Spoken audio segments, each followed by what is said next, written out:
Hola muchachos, buenos días. El día de hoy vamos a tratar dos temas, ¿no? En este video de manera express, lo más rápido explicados posible, de una manera sencilla también para ustedes. El primero va a ser sobre el desarrollo infantil y cómo el desarrollo infantil va a ir teñido de cómo se desarrolla la mente, ¿no?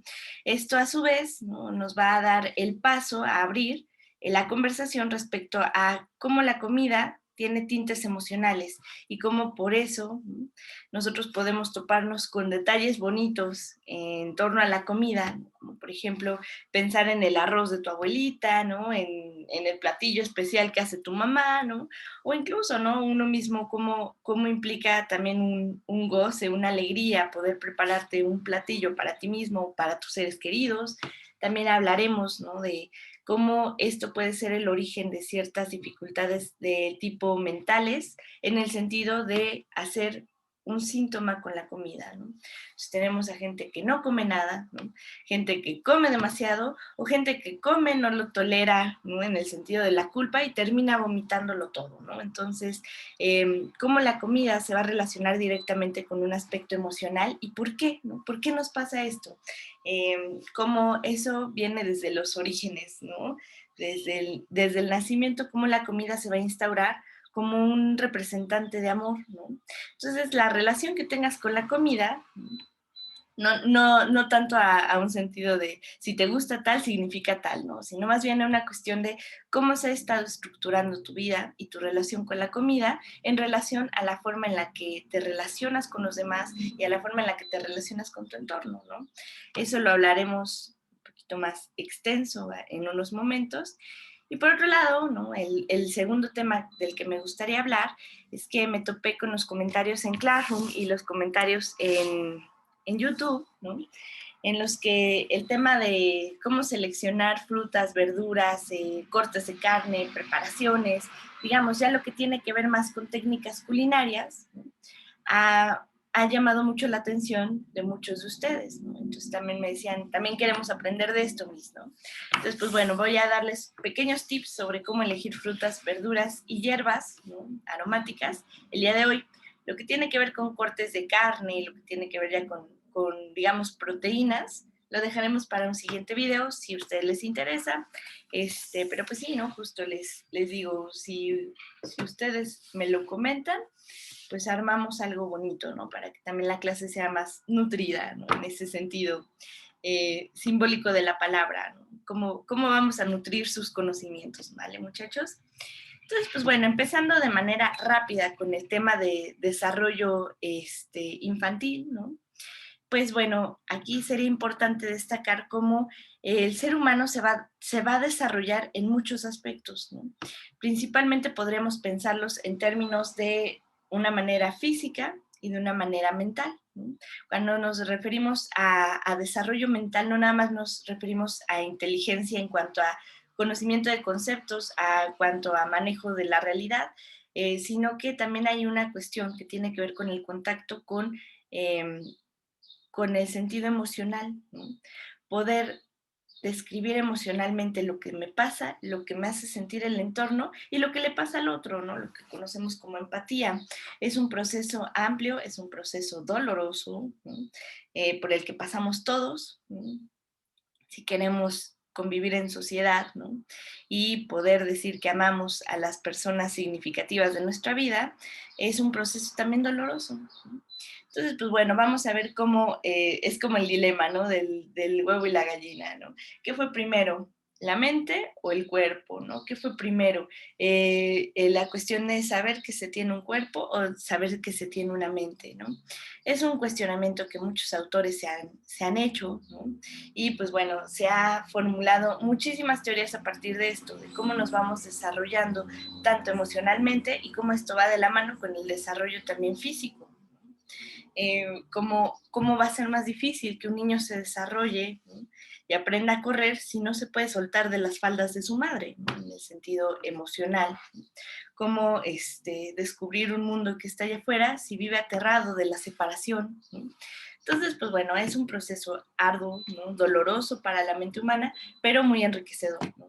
Es la ironía de la vida, ¿no? Crecer duele, pero a la vez también es satisfactorio crecer, ¿no? Bueno, Entonces, hablando de esta cuestión del desarrollo, ¿no? Nosotros lo podríamos abarcar desde muchas teorías, desde muchos autores. La verdad, yo considero que si yo soy quien les está dando esta clase, pues qué mejor desde la perspectiva que más he estudiado, ¿no?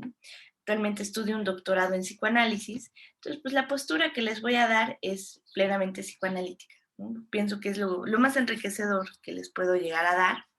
Y pues bueno, si hablamos de teorías psicoanalíticas respecto al desarrollo, pues podríamos hablar de Klein, ¿no? Y de cómo la relación objetal es lo que va a hacer que el desarrollo de las emociones y de la capacidad para pensarlas, pues aumente, ¿no? De ahí nos podremos pasar a Bion y toda la teoría del pensamiento y la digestión de emociones, ¿no? Y cómo la mente funciona justo como un estómago que necesita de una digestión de la emoción, un procesamiento de la emoción a partir de la capacidad de nuestra madre para digerir las propias emociones y las emociones de su bebé, ¿no? Podríamos hablar de todo eso. También podríamos hablar de Bowlby, ¿no? Y las teorías que ha hecho respecto al apego, ¿no? Podríamos hablar de Mahler, ¿no? Y su teoría de separación e individuación, cómo la mente primero pasa por un momento de narcisismo profundo, ¿no? Y poco a poco va a empezar a identificarse con un objeto, se va a hacer una simbiosis, ¿no? Que también es saludable, y poco a poco se va a empezar a la separación e individuación como un proceso también doloroso.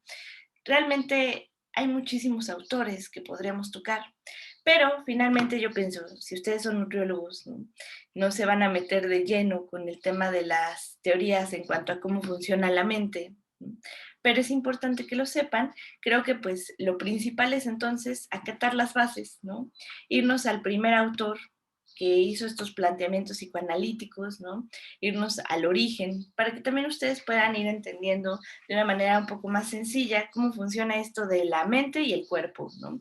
Entonces, pues vámonos a explicar de una manera sencilla, ¿no? Rápida, en unos 5 minutitos, quién fue Freud y cómo está puesta su teoría, ¿no? Que abarca 23 tomos de conocimientos, las bases para una línea de pensamiento que actualmente sigue viva, ¿no? Y sigue proponiendo cosas, pero pues en términos del desarrollo, ¿no? Reducirlo al tema de desarrollo, ¿no? Entonces, pues para esto vamos a ver las etapas de desarrollo psicosexual que va a proponer, ¿no? Entonces, pues bueno, Freud fue un hombre brillante, ¿no? Él era neurólogo, pero realmente lo que quería era hacer un descubrimiento que trascendiera, ¿no? En la historia de la humanidad, y pues lo logró, ¿no? Descubrió que finalmente la mente es mucho más compleja de lo que se pensaba, ¿no?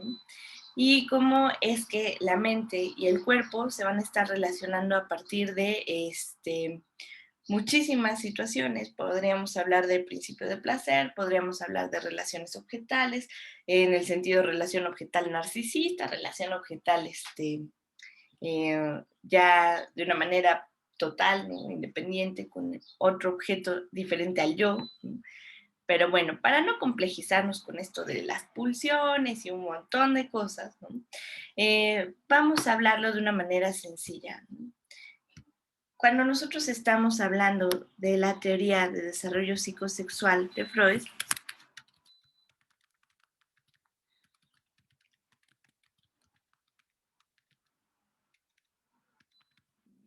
teoría de desarrollo psicosexual, ¿no? Esta está propuesta por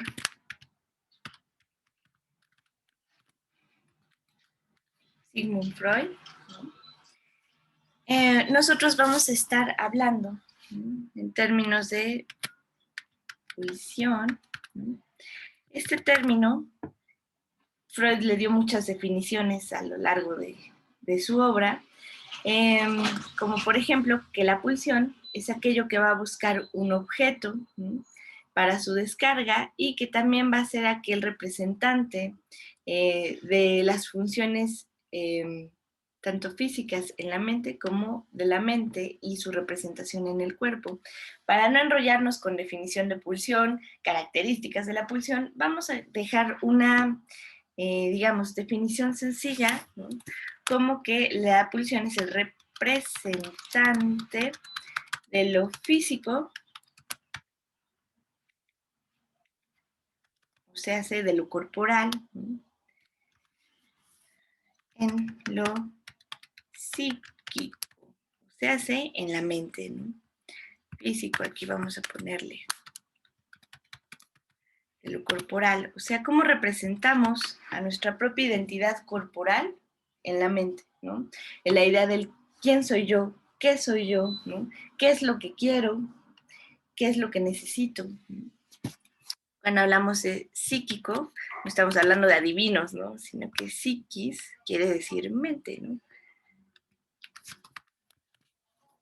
Entonces, de lo corporal en lo mental, ¿no? Para seguir la redacción. Entonces, la forma en la que yo represento la situación corporal que estoy viviendo, ¿no? La idea de esta es mi mano, esta es mi cara, este es mi cuerpo, es una composición que va a necesitar de una integración, ya lo hablaremos más adelante, ¿no? Pero que también implica poder reconocer qué es lo que me pasa y cómo es que llego a la satisfacción. También podríamos pensarlo, ¿no?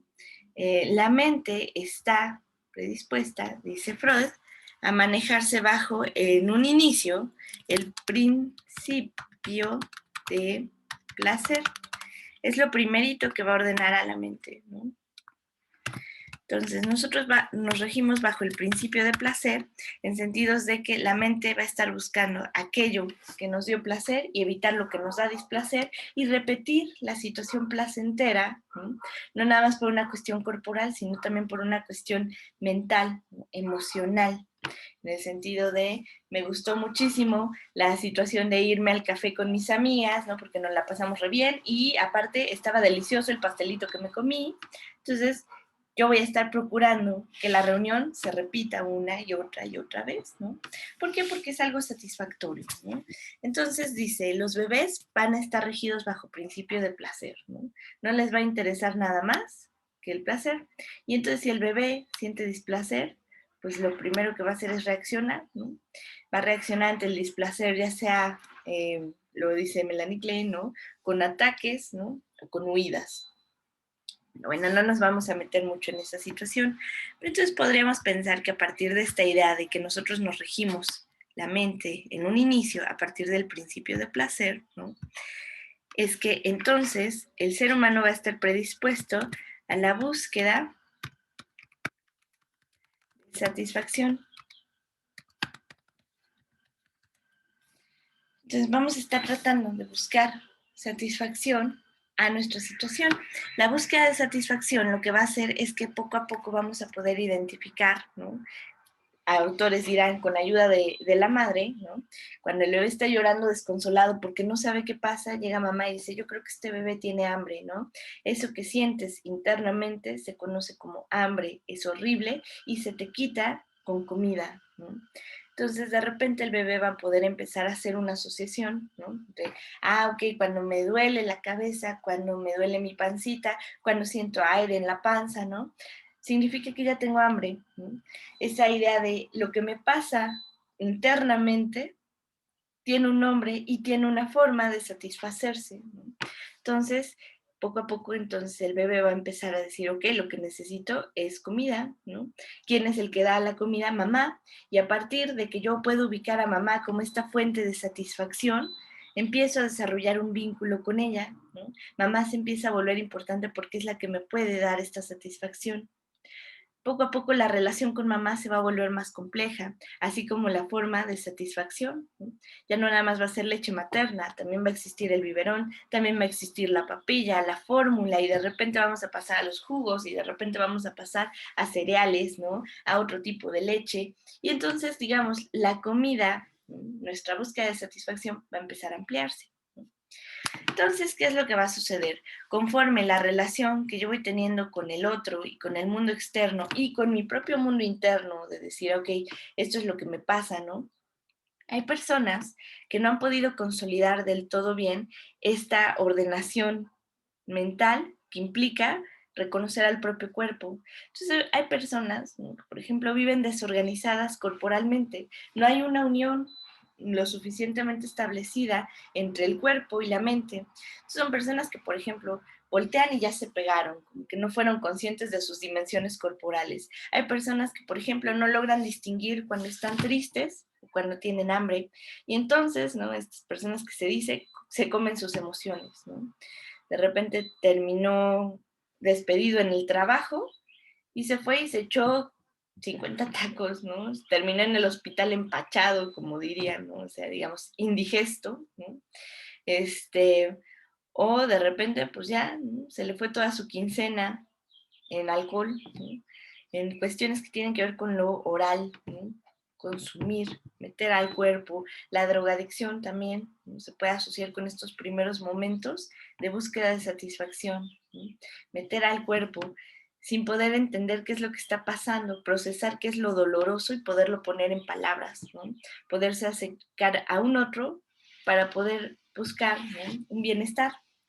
Entonces, digamos, conforme la búsqueda de satisfacción se va volviendo más estilizada, la relación entre lo que le pasa al cuerpo con lo que me pasa mentalmente también se va estilizando y voy reconociendo a otros objetos.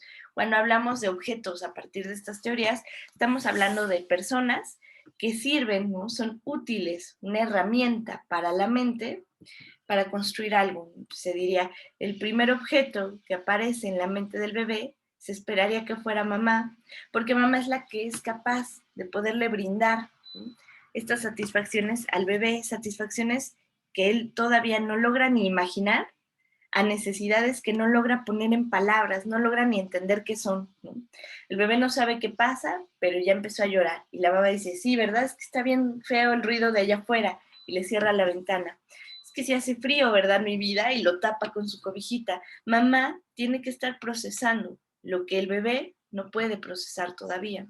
Entonces, conforme la búsqueda de satisfacción va tomando cara de mamá, ¿no?, lo que vamos a empezar a hacer es que nos vamos a dar cuenta de que la relación con un otro, ¿no?, en este primer momento con mamá, es muy compleja, porque creen que es con la primera que se agarran del chongo, ¿no?, y con la primera con la que nos enojamos, y pues en la época adolescente, con la que más problemas tenemos junto con papá, ¿no? Pero se dice, hasta nuestra forma de hablar, ¿no? Perdón por la expresión, pero se dice, ¿no? Te dio en la madre, ¿no? Está a toda madre, ¿no? Madres, ¿no? ¿Por qué mamá es una figura tan importante emocionalmente, ¿no? Cuando te tocan a tu mamacita, ¿no? Con groserías, uno se enchila, ¿no? Es el peor insulto que te pueden dar, ¿no? A la madre, ¿no? Te dieron en la madre, como dicen justamente, ¿no? Porque emocionalmente va a implicar muchas cosas. Conforme la relación con mamá se va haciendo también más sofisticada, se va haciendo más elaborada, la mente va a empezar a funcionar bajo lo que conoceremos como principio de realidad. Empezamos a ser más conscientes, ¿no?, de la realidad, que, digamos, de una manera objetiva, lo que está pasando allá afuera, lo que todos podemos ver, lo que sucedió en realidad, ¿no? Y por otro lado, de nuestra realidad interna, lo que se conoce como la realidad subjetiva, ¿no? Ok, yo entiendo que fulano lo vivió de esta manera, pero yo lo viví de esta otra, porque este acto fulano lo pasó completamente por alto y a mí me dolió muchísimo, ¿no? Es también contactar con la realidad siempre va a ser doloroso porque es contactar con tu verdad, ¿no? Con la verdad objetiva que nos rige a todos, lo que pasó realmente, ¿no?, fuera de fantasías, de lo que yo me imaginé que pasó, ¿no? De ahí que, por ejemplo, mucha gente tiene la certeza de que lo están vigilando, la certeza de que le están siendo infiel. Ah, ¿y tienes pruebas? No, pero si yo lo pude pensar, basta con que yo lo pueda pensar como para que pueda suceder, ¿no? Decimos, esta persona está fuera de realidad, ¿no? Está metido y sumido en una cuestión más subjetiva que objetiva y la gente se enferma, ¿no? La gente se enferma porque pierde realidad objetiva, conocemos como una psicosis, o incluso, ¿no?, pueden sumergirse tanto en una realidad objetiva que perder subjetividad, ¿no?, perder la propia intención, ¿no?, lo que decimos, la motivación, el motor de vida, la idea de sí mismo, ¿no? Se necesita un equilibrio justo entre estas ambas realidades, ¿no? Entonces, ay, perdón, ahí está, ¿no? Entonces, ¿de qué realidades estamos hablando? De la objetiva, que decimos, ¿no?, que tenemos en común, ¿no?, la que vemos de manera objetiva todos por igual, ¿no? Y la realidad subjetiva. Bueno, estamos hablando de realidad subjetiva, estamos hablando de la realidad propia, de la realidad interna, ¿no? Entonces, objetivo, lo externo, lo común, lo que está ahí, ¿no? A pesar de nosotros. Y la subjetiva, la propia, la interna, lo que nosotros pensamos y sentimos de manera independiente por ser seres diferentes a cualquier otro, ¿no? De ahí que también se piensa, ¿no? El nacimiento es un momento doloroso para la mente porque a la vez, ¿no? De que empieza a ser uno independiente de la madre, ¿no? Siempre va a estar tratando de volver a ese origen, ¿no? Entonces de ahí que de repente hay ciertas fantasías de volver al vientre, ¿no? Los niños juegan en esta idea de meterse en cuevitas, de meterse entre las cobijas, meterse entre cojines, ¿no? Por una idea de volver a fusionarse con un otro. Incluso nuestra idea de amor, ¿no? De muchas personas, el ideal de amor tiene que ver con esto, ¿no? Buscar la media naranja para volver a ser uno mismo, ¿no? Hasta Timbiriche hace una canción de esto. Lo doloroso y lo difícil de crecer es entender que pues nunca vas a poder ser uno, ¿no?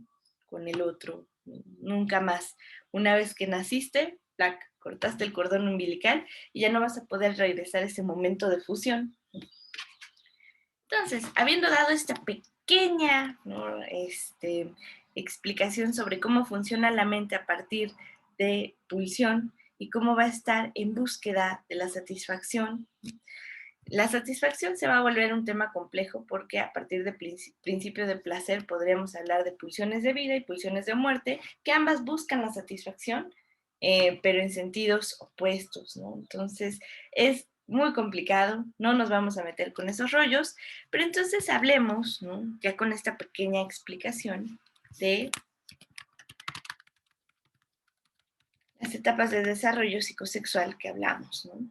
Dice, se llama psicosexual porque va a decir Freud, ¿no? Todo lo que tenga que ver con sexualidad quiere decir satisfacción. Entonces, cuando nosotros en estas teorías hablemos de sexualidad, no estamos hablando del coito, pene, vagina, nada más, ¿no? Eso ya es una cosa muy estilizada en la mente. Se dice, ¿no? Es un acto sexual siempre y cuando me represente satisfacción. Entonces, comer, ir al baño, dormir, ¿no? Elegir ropa que me gusta, ¿no? Elegir una pareja, va a ser una expresión de nuestra sexualidad, ¿no? Por eso se le llama identidad sexual y no nada más te gustan hombres o mujeres, sino cómo aceptas tu feminidad, cómo aceptas tu masculinidad, ¿no? Freud dice, nosotros tenemos esta capacidad, ¿no? Para desarrollar un vínculo tanto con mujeres por la parte materna como con hombres por la parte paterna, ¿no?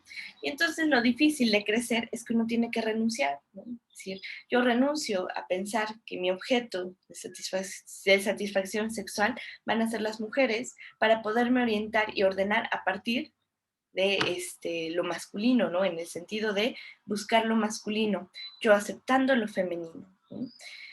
Se dice, ¿no? Hay quienes piensan, los bisexuales son muy abiertos de mente, ¿no? Y están muy en contacto con sus emociones y con lo que quieren, ¿no? Y pues por eso sienten que pueden satisfacer a quien sea.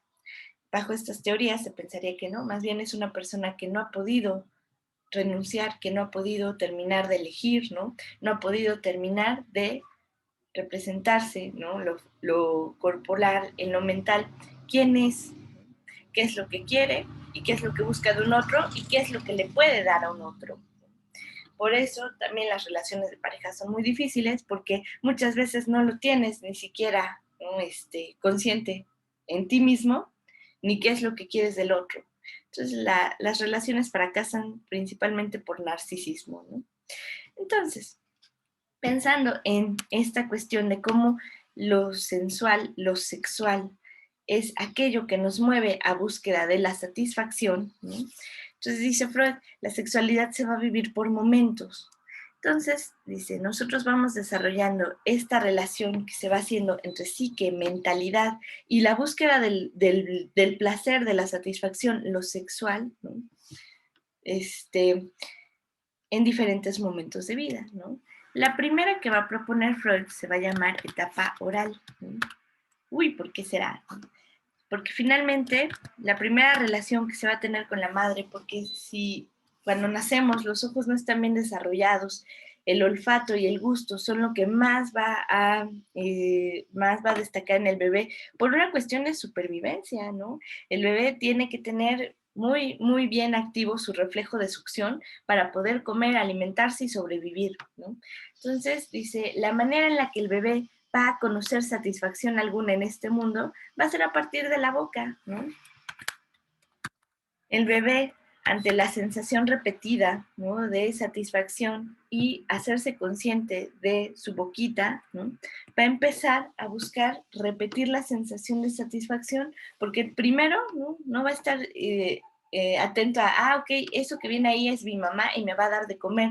Él simplemente es un saquito de sensaciones, ¿no?, que todavía ni siquiera sabe que es un saco. Por él está desperdigado, está desparramado por la vida, y con el tacto, con la capacidad de mamá, diría Winnicott, de holding, ¿no?, de sostener, de tocar al bebé, el bebé va a ser consciente de que tiene un bracito, de que tiene piel, de que él es, ¿no?, a partir del tacto.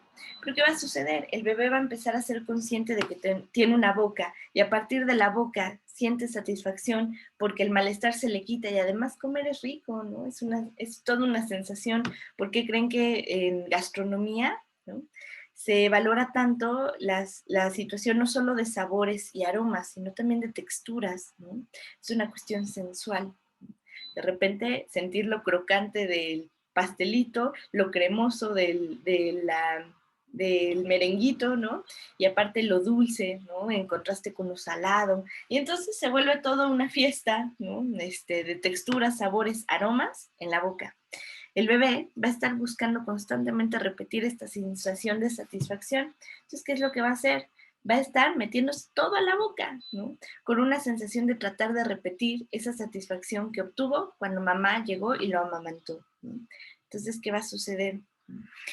Va a empezar, ¿no?, un proceso que se conoce como gratificación de alucinatoria,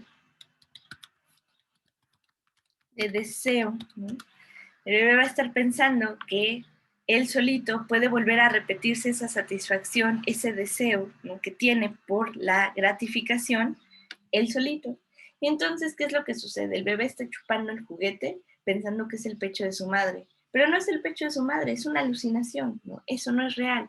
Todavía no está bajo principio de placer, está bajo principio de realidad, está bajo principio de placer.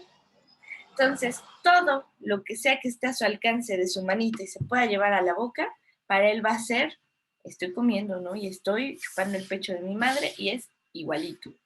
De ahí que de repente pues le está por chupar chupones, juguetes, su dedo, la cobijita, ¿no? Porque finalmente esta idea es todo lo que me sirva para si cabe en mi boca, me sirve para la satisfacción, porque en la boca está la situación satisfactoria, la situación de placer.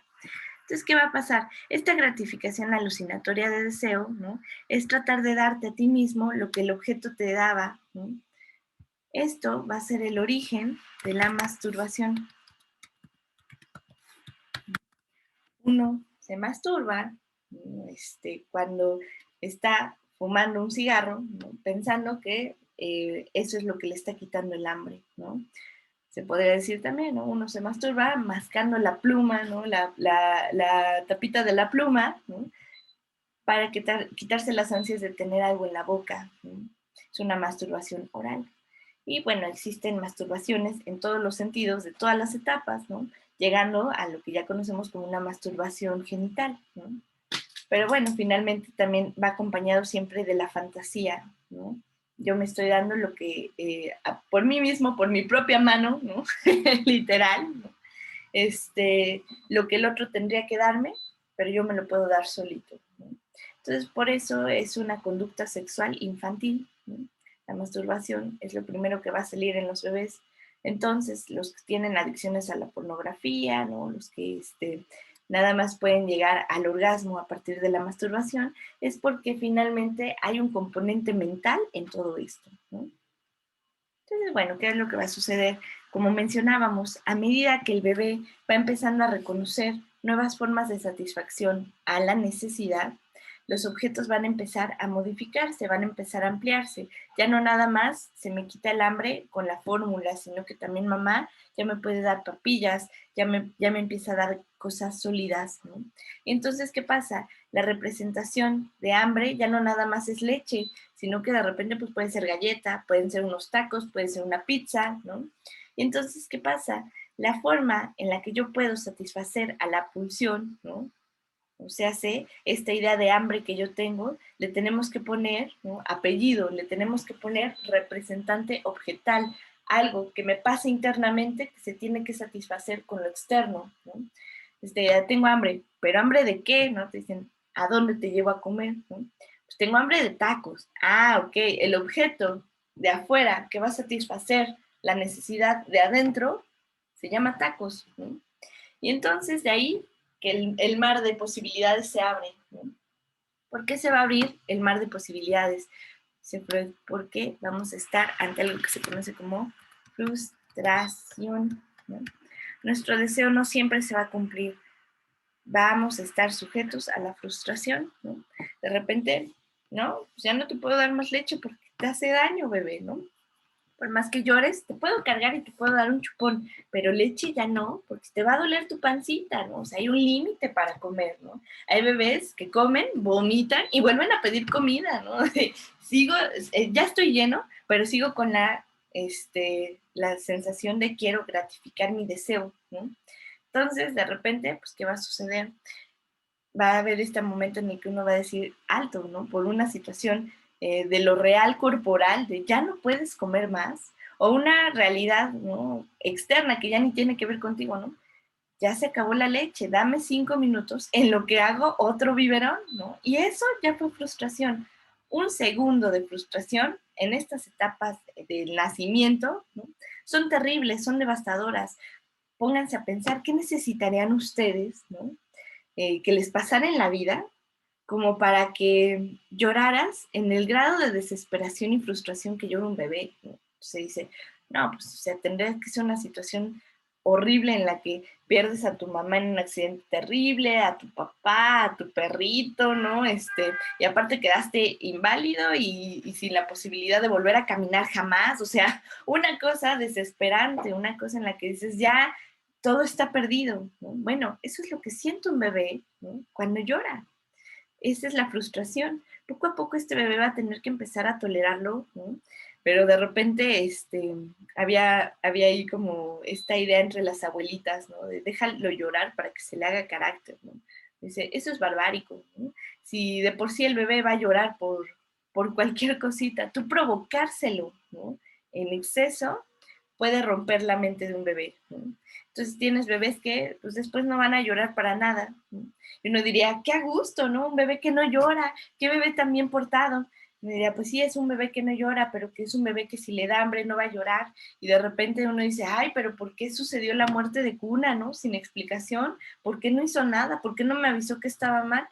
Pues porque ya, ¿no?, ante el llamado, ¿no?, de auxilio del bebé, no hubo una respuesta. El bebé dejó de intentarlo, ¿no? O esta idea, ¿no?, de las personas en las que, pues, ¿qué quieres?, ¿no? Y no por una cosa de, ay, pues que me adivine lo que yo quiero, ¿no? Porque tenemos esa idea de que el otro tiene que saber, ¿no?, lo que tú necesitas. Eso era un bebé, ¿no? Mamá tenía que estarle atinando y no siempre le atinaba, ¿no? Pensar que tu pareja tiene que adivinar lo que estás pensando y adivinar lo que tú quieres y adivinar lo que te molestó, eso es una relación de bebé, ¿no? Literal, el bebé así se relaciona con su mamá porque no tiene lenguaje. Nosotros sí lo tenemos, ¿no? Entonces, usémoslo. Me refiero a estos casos en donde la frustración llega a tanto que la persona deja de intentarlo, ¿no?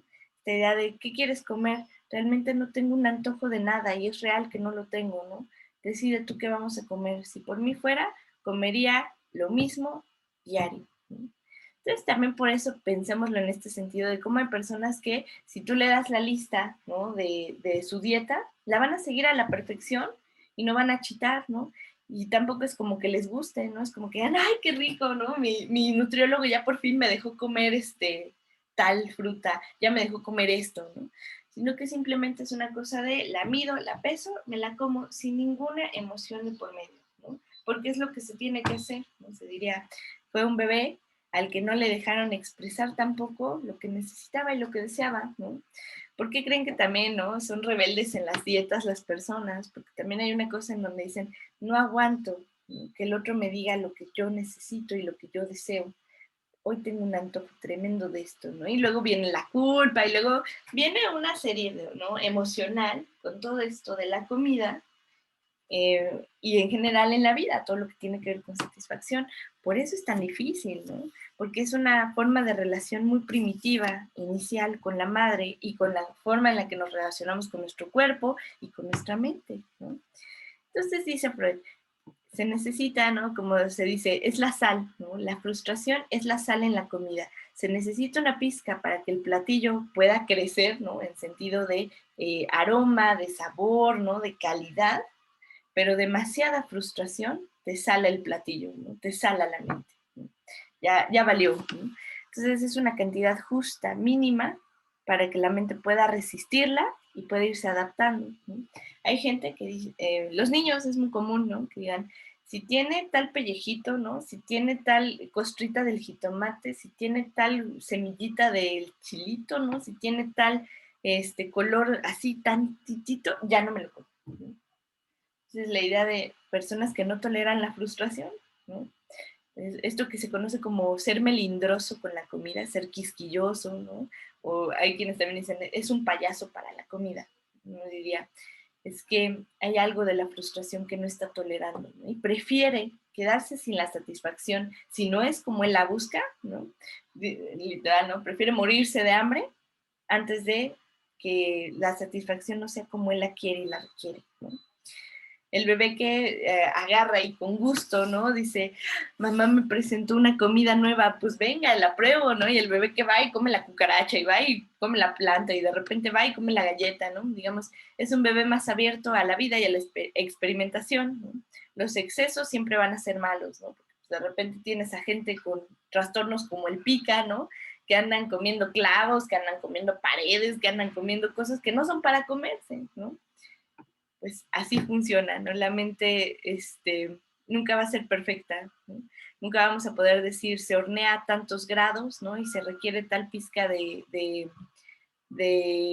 tal condimento, porque nunca te va a quedar igual, ¿no? Es una receta imperfecta, ¿no?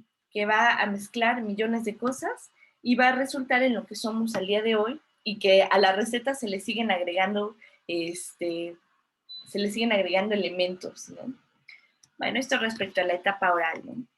Tiene que ver también con una cuestión de succión, ¿no? Oral como sanguijuela, pegarse al objeto, a la satisfacción.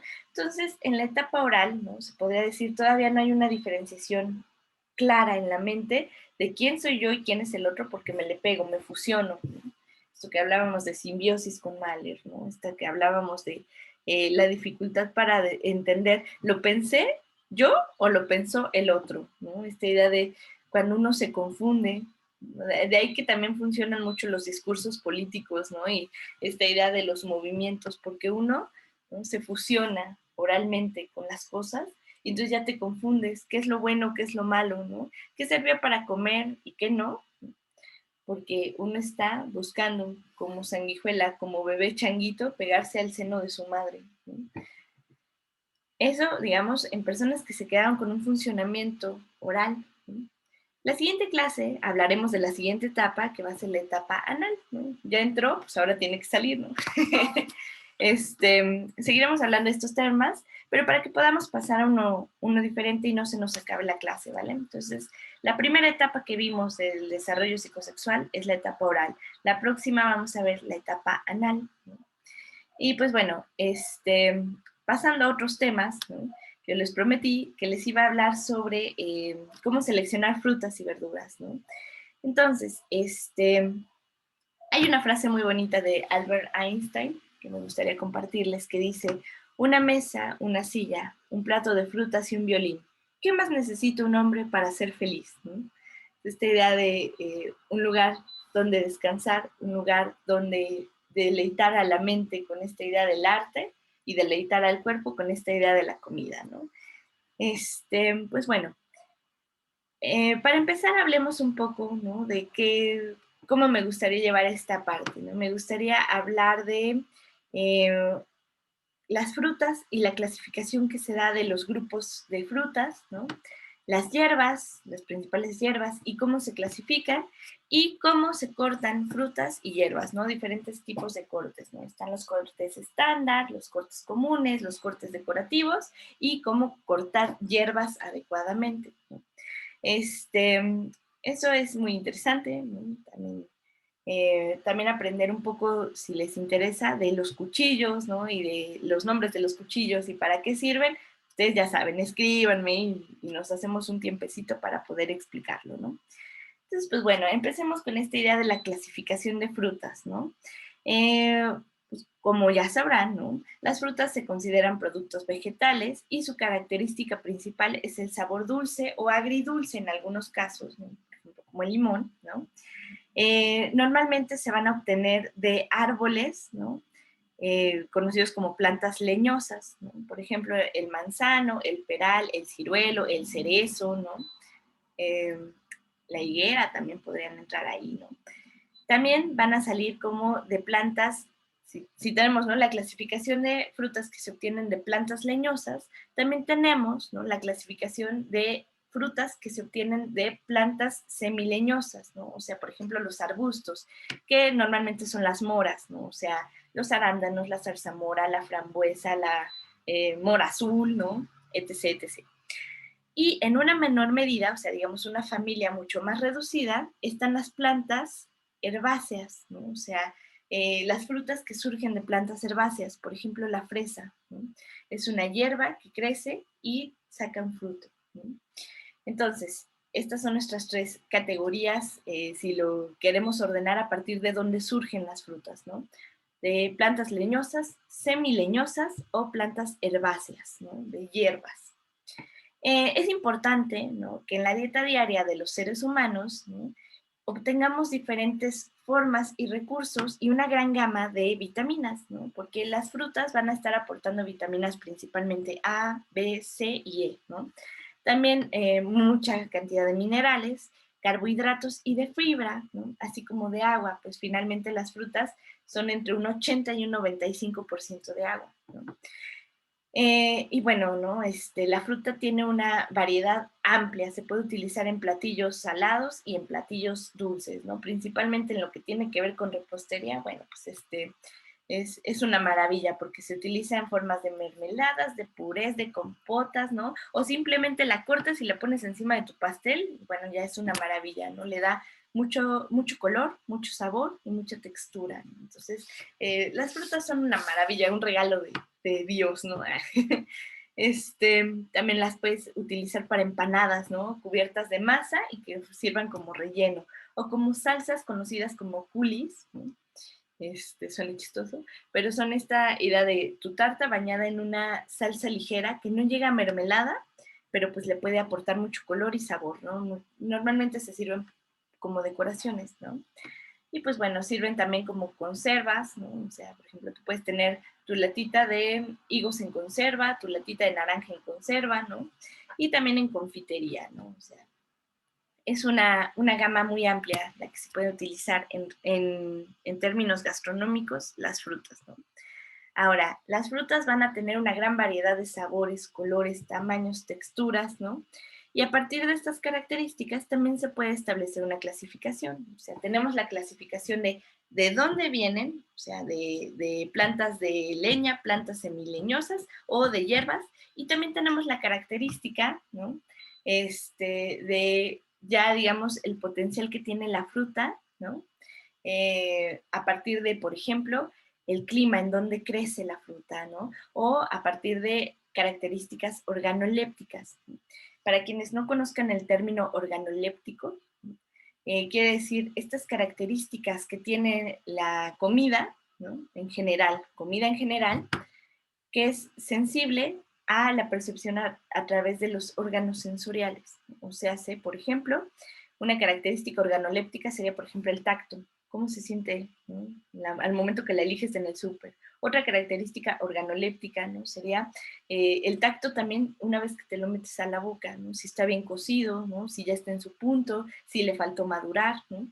También otra característica organoléptica puede ser la cuestión del olfato, ¿no? Esta fruta huele a que ya está madura o a que ya está pasada, ¿no? También puede ser por el sabor, ¿no? Ya está amarga, ya está incluso burbujeante, ¿no? O está en su punto de dulce, ¿no?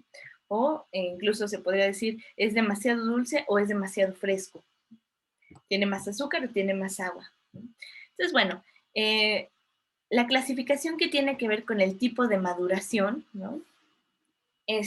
Lo vamos a pensar como en esta idea de que toda fruta va a sufrir un proceso de maduración como parte esencial del desarrollo de cualquier organismo vivo, ¿no?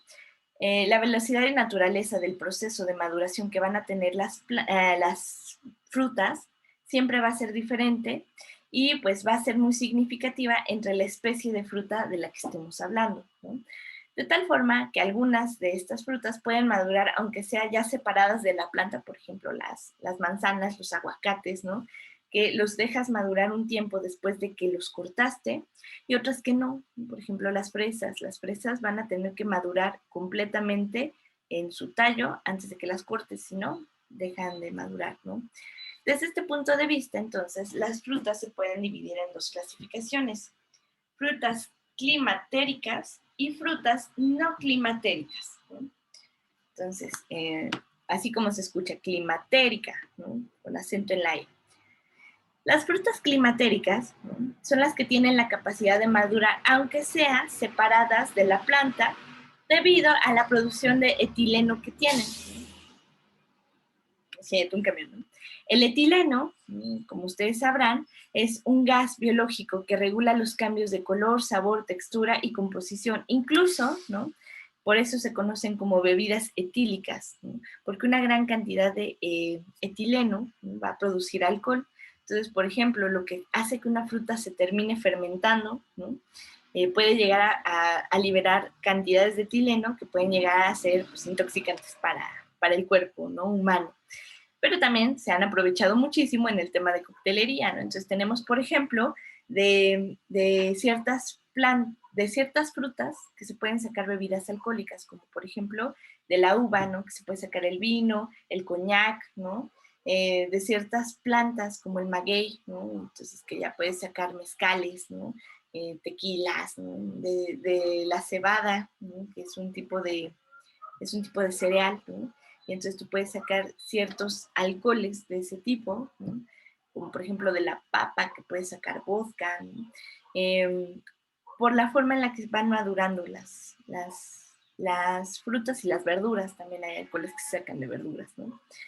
Entonces, la cantidad de etileno que se va almacenando es lo que nos va a dar este cambio entre el color que va a tener la fruta, el sabor, la textura y la composición. Muy poco etileno, decimos, está inmadura.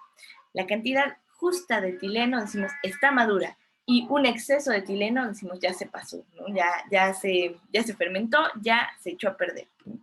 Entonces, entre las frutas climatéricas vamos a encontrar a la manzana, a la pera, la ciruela, los plátanos, el durazno, melón, sandía, el mango, el mamey, la guayaba, el zapote, los chabacanos, el kiwi, la chimoraya, ¿no? Para quienes no sepan qué es la chimoraya, pues googleenlo, ¿no? Y váyanse a estos mercados, como al de San Andrés, por ejemplo, y pregunten si venden chimorayas, ¿no? Es importante que si ustedes nunca han probado alguna de estas frutas, pruébenlas, ¿no? Como nutriólogos son los primeros que tienen que saber cómo funciona, qué sabor tiene y con qué puede combinar, ¿no? Y bueno, existen muchas otras, pero estas son las que se me vienen a la mente de momento, ¿no? Por otro lado, tenemos las frutas no climatéricas, ¿no? Estas van a ser las frutas que van a carecer de la capacidad de continuar su maduración una vez que son separadas de la planta, ¿no? Debido a que no tienen la autoproducción natural de etileno, ¿no? Es la planta quien la produce en general, no el fruto. Entonces, como el fruto por sí solito no la produce, una vez que tú lo cortas, su momento de maduración se frena, ¿no? Por lo tanto, una vez que las cortas, ya no van a mejorar su sabor ni su aroma, ¿no? Entre estas frutas se van a encontrar las cerezas, las naranjas, los limones, las mandarinas, la uva, la fresa, la toronja y la piña, ¿no? se dan cuenta, en general son las frutas que se conocen como moras, ¿no? Como la fresa, la cereza, y los cítricos, ¿no? Entonces, el cítrico, si no madura en árbol, no va a madurar una vez que tú la cortes, ¿no? Otra clasificación que se puede dar, ¿no?, de las frutas es a partir de sus características morfológicas y organolépticas, ¿no? Entonces, digamos, tenemos la clasificación de dónde surgen, la clasificación de si maduran o no una vez que las cortas del tallo. Y la tercera categoría, ¿no?, va a ser a partir de las características de forma, ¿no?, digamos, de la familia a la que pertenecen, y a las características sensoriales, ¿no?, que, digamos, se van a parecer. Entonces, por ejemplo, la primera categoría que vamos a tener va a ser la de manzanas, peras y melones. Manzanas, peras y melones van a entrar en la misma categoría, ¿no? Esa es la familia. Podríamos hablar de las manzanas en general, ¿no?, como el fruto que viene del árbol manzano. Es un árbol europeo, ¿no?, de la familia de las rosáceas, o sea, rosales, ¿no? Fue domesticado hace más de 15.000 años, ¿no? Y bueno, existe una gran cantidad de manzanas, ¿no? Las principales son la Granny Smith, que es la que conocemos como manzana verde. Granny Smith se escribe con doble N, Granny, Y, Smith, TH al final, ¿no? Es una manzana muy jugosa, pero puede variar de o muy dulce o muy ácida, ¿no? Es una manzana que sirve para cocinar en platillos, porque como la textura es muy firme, no se va a desbaratar, ¿no? Entonces, para preparaciones de horneados, preparaciones de guisados, sirve muy bien, ¿no? Tenemos la manzana gala, ¿no? La manzana gala es la que es entre rojita y amarilla, ¿no? Es una pulpa muy jugosa, es una manzana muy perfumada y muy dulce. Y tenemos las manzanas Golden Delicious, ¿no? La Golden Delicious, pues la manzana amarilla. Es una manzana también muy fuerte y tiene un sabor muy dulce. Yo creo que es la más dulce de todas las manzanas. Tenemos por otro lado, las Red Delicious, ¿no?, que es la manzana roja, esa que hasta está brillante y durita, ¿no? Es una pulpa muy jugosa, ¿no? Su sabor es dulce, no es ácida y es muy aromática. Entonces, también para lo que son tés e infusiones, esta es la manzana que se usa, ¿no? Por ejemplo, no sé si han escuchado del té de manzana con canela, suele hacerse con Red Delicious porque es muy aromática, ¿no? Y bueno, existen muchísimas mutaciones de las manzanas, que es cuando mezclan, digamos, razas de manzana, ¿no? Ya ahorita como lo que se conoce como los productos transgénicos, como la tangerina, bueno, en manzanas también se han hecho muchas adaptaciones. Esto no quiere decir que con químicos se haga, no, no siempre la mutación de una especie tiene que ser química, ¿no? También puede ser por unión de tallos, ¿no? Si les interesa toda esa onda de la agricultura, ¿no? Yo estoy muy metida, tengo mi jardincito, ¿no? Entonces, muchas veces lo que se hace es que le haces un corte a los tallos, los unes, ¿no? Así como si embonaran así, clic, ¿no? Les pones plástico para que se unan y entonces se haga un mismo tallo de dos plantas diferentes. Y entonces sale cada combinación rara, ¿no? Existe una combinación de la manzana Fuji, ¿no? Eh, ¿Cómo se llama la otra manzana? Brightburn, algo así por el estilo, y son ya mezclas, ¿no?, de especies de manzanas, ¿no? Hay una que hicieron la mutación, no me acuerdo cómo se llama ahorita, pero es una mutación de la Red Delicious, ¿no? Es crujiente y de sabor muy dulce. Son estas manzanas chiquititas que son rojas, pero con manchitas amarillas, ¿no? Así, muy tenues, como si con un pincelito le pusieran, ¿no? Son muy crujientes, muy dulces, ¿no? La manzana Fuji es una manzana un poco más naranjita, ¿no? Y tiene una textura crujiente, también un sabor dulce, pero no son muy jugosas. Son estas manzanas que se sienten como más porosas, ¿no? La Brightburn, creo que así es como se llama, la verdad no me acuerdo muy bien. Es una manzana también muy aromática, muy refrescante y tiene una pulpa muy compacta, ¿no? O sea, es un poco más duro morder estas manzanas y son muy crujientes, ¿no? En cuanto a las peras, ¿no? Salen del peral, son muy porosas, por lo que también es muy fácil cocinarlas por largo tiempo, ¿no? Entonces, por ejemplo, esto de las compotas para tartas de pera.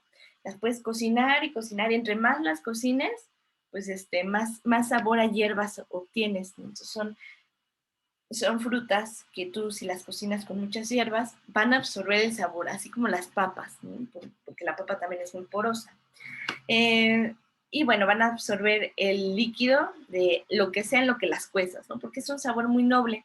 También por eso también es difícil resaltar el sabor de la pera, porque la pera, digamos, es muy voluble, ¿no? Con cualquier cosita que la mezcles, ya se juntó el sabor, ¿no? O sea, por ejemplo, cocinada la mantequilla con tantita sal, ya dominó el sabor de sal y mantequilla, ¿no? Con un poquito de clavo o de canela, ya dominaron esos sabores sobre la pera. Entonces, por eso es una fruta maravillosa para cocinar, pero que se tiene que usar con cuidado porque si no puedes perder por completo el sabor a pera, ¿no? Y bueno, al igual que las manzanas, existen variedades. Les traje una imagen, ¿no? Para que ubiquen las peras. Con las manzanas creo que es más sencillo porque las ubicamos por colores, ¿no? Pero bueno, estas son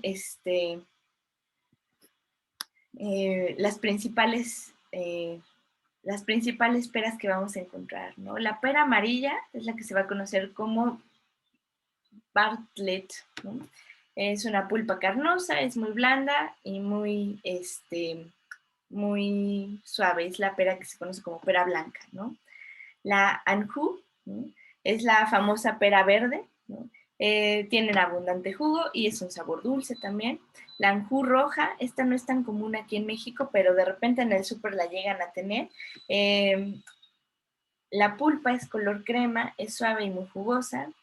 Existe también la pera bosque, que es esta pera como un poco más color oro, ¿no? Las peras más doraditas. Es muy aromática, su carnosidad es la que más se emplea para cocinar, ¿no? Entonces, estas peras son buenísimas, por ejemplo, para hornearlas, porque quedan crujientes, ¿no? Son sabrosas, ¿no?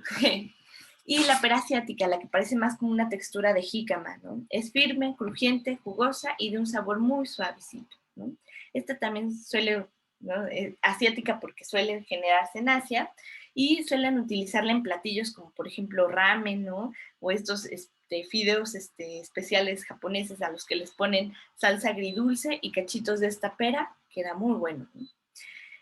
Bueno, ahora, ¿cómo seleccionamos, ¿no? Y manejamos y conservamos manzanas y peras, ¿no? Las principales características para poder elegir una pera, ¿no? Es que la cáscara debe de tener una consistencia uniforme. Si ya tuvo una bolladura, si ya tuvo un negrito, ¿no? Si, digamos, ya tuvo una cicatriz, esa ya no es una pera que vale la pena seleccionar, ¿no? O sea, quiere decir que no tenga golpes ni magulladuras. O sea, la magulladura es cuando tú la tocas y sientes que está blandita. Esa es una pera que ya se golpeteó. Entonces, esa mejor deséchala, ¿no? Esa no es una pera, digamos, de calidad, ¿no? También necesitas olerla, ¿no? Sé que ahorita con el cubrebocas va a ser complicado, de momento, pues ya, hasta que no la compres no la vas a poder oler por cuestiones de seguridad, ¿no? Pero el olor que tiene que desprender la pera y la manzana tiene que ser un olor suave y dulce. Si ya empieza a oler a fermentado, ya no está buena, ¿vale? Cuando tú en términos de manejo, cuando tú las agarres y te las lleves a tu casa, busca que no se golpeten entre ellas, porque eso es lo que principalmente las magulla, ¿no? O sea, que las vuelve feas, ¿no? Entonces, trata de que en tu bolsa de compras estén alejadas entre sí o que entre objetos se vayan protegiendo, ¿no? Hay quienes, por ejemplo, en restaurantes finos, lo que hacen es que ya tienen las cajas con los colchones de unicel o los colchones de papel craft o de hule espuma, para acomodar las manzanas y que no se golpeen, y también las peras, ¿no? Sobre todo las peras son muy delicadas, ¿no? Cualquier cosita que tú le hagas más fuerza, ya mayugaste o magullaste la pera, ¿no? Antes de utilizarla, pues debes de lavarla con agua y con jabón, ¿no? Necesitas utilizar una esponja para retirar la cera. Normalmente lo que se hace principalmente con las manzanas es que para que tengan ese color brillante y bonito, las bañan en una cera, ¿no? Una fina capa de cera. Entonces, para nosotros quitar esa capa de cera que naturalmente tienen las manzanas, con un poco de agua, jabón y una esponja, no del lado de la fibra, sino del lado de esponja, vas a lavarla. Con jabón esta cera se quita fácilmente, ¿no? Entonces, si tú eres de los que van al mercado y compras su manzana y así la muerde, ¿no? Pues estás comiendo cera y posiblemente mucha tierra y bacterias, ¿no? Entonces, es recomendable siempre lavarlas. Y bueno, esto sirve para limpiarla de cera, de impurezas que normalmente la cáscara va a contener. Dependiendo de la receta, tú puedes consumirlas con cáscara o sin cáscara, ¿no? Realmente, pues, entre más cáscara consumas de estas en específico, o sea, manzana y pera, más fibra obtienes en el cuerpo, ¿no? El ambiente en donde se tienen que almacenar es una temperatura ambiente, ¿no? Si tú las vas a consumir al día siguiente, pues puedes dejarlas así simplemente. Hay especies y variedades que te pueden llegar en ambiente, o sea, temperatura ambiente, pueden llegar a durar hasta un mes. No requieren de refrigeración. Cuando son lugares muy calurosos, pues su tiempo de conservación va a disminuir, ¿no? O sea, se van a fermentar más rápido. Aquí creo que nos llegan a aguantar hasta 2 semanas en clima de la Ciudad de México, ¿no? Cuando cortes una manzana o una pera y su pulpa se vea expuesta, ¿no? Eh, lo que puedes llegar a hacer, o sea, me refiero a, cortaste una mitad de pera, pero no te vas a comer esta otra mitad de pera y pues, obviamente las manzanas y las peras tienden a oxidarse en cuanto la pulpa esté en contacto con el oxígeno, se empiezan a hacer cafés, ¿no? Porque se empiezan a oxidar. Si tú quieres evitar que esto pase, lo que tienes que hacer es con una rodajita de limón pasársela encima, ¿no? Con tantito jugo de limón, tú puedes evitar el proceso de oxidación, ¿no? De las manzanas y de las peras que no vas a consumir en ese momento. Y bueno, pues tú las puedes utilizar en tartas, en licores, en mermeladas, en helados, en cremas, en jarabes, ¿no? En compotas, en purés, en confitería. O sea, cuando me refiero a confitería es, no sé si ubican estas frutas secas o la fruta cristalizada o caramelizada. Bueno, eso es un confite, ¿no? Puedes conservarlas o puedes hacer culis, ¿no? Que son estas salsas cocidas ligeras, ¿no? Y pues bueno, también en platillos salados suelen utilizarse. En cuanto a la categoría de melones y sandías, ¿no? Van a provenir de una planta herbácea como las fresas, ¿no? Y sus tallos son rastreros, o sea, van a crecer a nivel del piso, nunca van a crecer como un arbolito, van a crecer a nivel de piso, por eso se consideran como plantas rastreras, ¿no? La forma del fruto va desde esféricas hasta elipsodiales, o sea, pueden ser un poquito más ovaladas, ¿no? Su tamaño depende de la variedad y de la condición del cultivo, ¿no? O sea que entre una sandía mucho más grande requiere de mucho más cuidado, ¿no? Entonces es un trabajo artesanal realmente cultivar melones y sandías, ¿no? Los pesos suelen fluctuar entre medio kilo hasta 5 kilos, ¿no? Y bueno, las sandías, ¿no? Suelen ser más grandes que los melones y pueden llegar a pesar hasta 12 a 16 kilos, ¿no? O sea, una cosa majestuosa, ¿no? Las cáscaras pueden ser blancas, grises, verdosas o amarillas y de textura lisa, rugosa o reticulada, ¿no? Entonces, digamos, la cáscara es la principal forma que nosotros tenemos para ubicar el tipo de melón y de sandía al que nos estamos refiriendo, ¿no? Y bueno, suelen ser frutas muy aromáticas, con texturas suaves, ¿no? Es curioso porque es una textura suave, un sabor suave, pero un aroma muy fuerte, ¿no? Eh, y bueno, la gama de colores que suelen utilizar suelen ser amarillo, verde, rosado y tonos intermedios entre estos, ¿no? En el centro de estas frutas hay una cavidad que contiene muchas semillas recubiertas de una sustancia pegajosa, ¿no? Como esta pulpita. Y esto es para que pues, las semillas se puedan mantener hidratadas principalmente y pues que puedan llegar a mantener su capacidad fértil, ¿no? Y bueno, nosotros tenemos en cuanto a melones, dos tipos de melones, ¿no? Está el melón chino, ¿no? O cantaloupe, otra forma de mencionarlo, que es el melón naranja, ¿no? Su carne es suave, jugosa, dulce y muy aromática. Y por otro lado tenemos el melón verde o el melón de miel, ¿no? O también en inglés se conoce como el honeydew, ¿no? Melón honeydew es el melón verde, ¿no? Es muy jugoso, dulce, pero es menos aromático que el melón chino, ¿no? Tenemos, por ejemplo, también muchas clasificaciones de sandías, ¿no? Pero esto se debe más a su tamaño, ¿no? Que por sus otras características. Hay una sandía que también ya se conoce actualmente, ¿no? Es muy novedosa. Es una sandía amarilla, ¿no? Sabe muy similar, pero para, por ejemplo, nuestra población mexicana, que no está muy acostumbrada a esta variación, no suele ser muy popular, es difícil que la encontremos, ¿no? Y bueno, la sandía principalmente es la sandía roja, ¿no?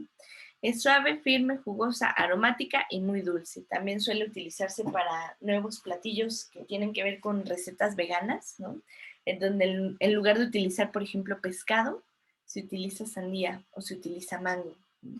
Es la misma preparación, por ejemplo, actualmente eh, hay una tendencia a utilizar el mango para hacer ceviche, ¿no? Entonces dicen que sabes muy similar, pero es justo para quienes quieren reducir su consumo de carnes, ¿no? ¿Cómo seleccionamos y manejamos y conservamos una sandía y un melón? Para saber que una sandía o un melón está en su punto óptimo de maduración, esto lo vamos a localizar presionando el extremo donde estuvieron unidos al tallo, o sea, lo que se conoce como el ombligo, ¿no? Digamos, tenemos nuestra sandía, vemos cuál es la parte de abajo y se nota porque se ve un poquito más grueso y eso se considera como el ombligo de las sandías y de los melones, ¿no? Eh, lo que nosotros vamos a hacer es que vamos a presionar ligeramente. Tiene que ceder un poquito, o sea, digamos, no se va a hundir tu dedo, va a estar durito, pero no va a ser igual al resto de la cáscara, va a hundirse un poquito más, ¿no? Y cuando tú apachurres el ombliguito, va a salir un poquito de aroma. El aroma que tiene que salir es dulce, ¿no? Si tú al presionarlo está, digamos, blandito y desprende un aroma dulce, es porque ya está madura, ¿no? Eh, También respecto a la cáscara, es importante que elijas a los melones y las sandías que la cáscara esté firme, no del ombligo, sino del resto de la cáscara. Tiene que estar firme, no se tiene que hundir de ningún lado, porque si no ya empezó su proceso de putrefacción. No puede presentar golpes ni hundimientos. También es importante que si tú vas al mercado, no agarres la fruta que tiene pulpa expuesta o lo que se conoce como la piel, ¿no? Este, eh, que esté expuesta, ¿no? El color tiene que ser, por ejemplo, de la sandía, un color rojo intenso, ¿no? Ya si empieza a llegar a negruzco, café, un poquito más opacado, esa ya no es una buena sandía, ¿no? Lo que buscamos es que sea un rojo destellante, ¿no? Y una vez cortada la fruta, esta sí debe de mantenerse en refrigeración. Antes de que tú la cortes, puedes tenerla a temperatura ambiente, pero como son frutas grandes, una vez que tú la cortas, tienes que mantenerla en refrigeración. La maduración en temperaturas bajas va a retardarse, ¿no? Entonces, pues vale la pena. Una vez que la cortas, cada fruta que cortas, metes a refrigeración, ¿no? Y bueno, se utilizan muchísimas preparaciones. Eh, También está, creo que ya me pasé un poquito de tiempo, pero está todo lo que se conoce como frutos del bosque y uvas, ¿no? Esa es otra clasificación. Están los cítricos, también está, creo que nos faltaron, de hueso grande, ¿no? Como el níspero, la ciruela, la cereza, el chabacano, todas estas, el mamey. Y también las frutas tropicales. ¿Qué otra clasificación tenemos? Bueno, todo lo que entraría ya como frutas que pueden ser tendientes a fruta seca o deshidratada. Y otras variedades que son como por ejemplo el membrillo, la granada, la tuna, el choconostle, el zapote, el higo, el rubarbo, el lichi. Eh, entonces, sí nos faltaron varias, ¿no? Pero bueno, lo que vamos a hacer es que en estos días les voy a subir la segunda parte en donde expliquemos etapa oral y segunda categoría de frutas y características, cómo manejarlas, cómo utilizarlas y cómo saber si son frutas adecuadas para el consumo, ¿vale? Pues bueno, muchachos, entonces hasta aquí la clase de hoy. Esta semana les subo la siguiente clase. Las tareas que me van a entregar esta semana va a ser resumen de los 2 videos que les voy a subir. Voy a subirles otro video más esta semana. Entonces, es un mismo resumen para los 2 videos. Entonces, digamos, lo divides tema de desarrollo emocional y tema de cómo seleccionar frutas, ¿no? Y por otro lado, también vamos a, esa es su primera tarea, que me hagan el resumen de los 2 videos. Y por otro lado, la siguiente tarea es que también busquen una tabla donde expliquen el desarrollo, más bien la presentación de alimentos que se le tiene que hacer a un bebé, ¿no? A los cuántos meses puede, por ejemplo, ya probar manzanas, a los cuántos meses puede probar ya el jugo de limón, ¿no? Y digamos, una guía práctica que ustedes hagan para padres sobre cómo ayudarles, ¿no?, a presentar sus alimentos a sus bebés, ¿no? Entonces, eso, una tabla de cómo ir presentando alimentos nuevos a los bebés. Entonces, esas 2 tareas, ¿vale?